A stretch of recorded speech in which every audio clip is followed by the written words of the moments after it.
Hey everyone, welcome back. In this video, I'll show you how to download AutoCAD for free in 2026. If you're a student, educator, or want to try AutoCAD before purchasing a subscription, this guide will walk you through the process step by step. First, open your web browser and visit the official Autodesk website.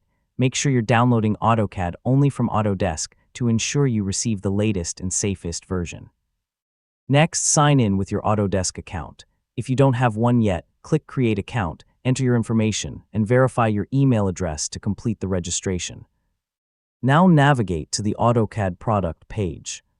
If you're eligible for the free education plan, choose the education option and complete the verification process by providing the required academic information.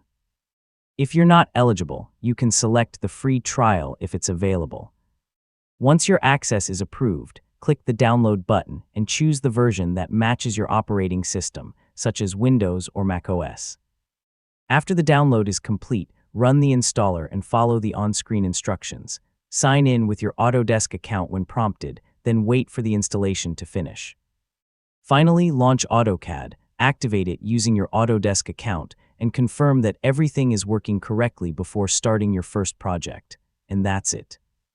You've successfully learned how to download AutoCAD for free step by step, and don't forget to like, share, and subscribe for more helpful tutorials just like this.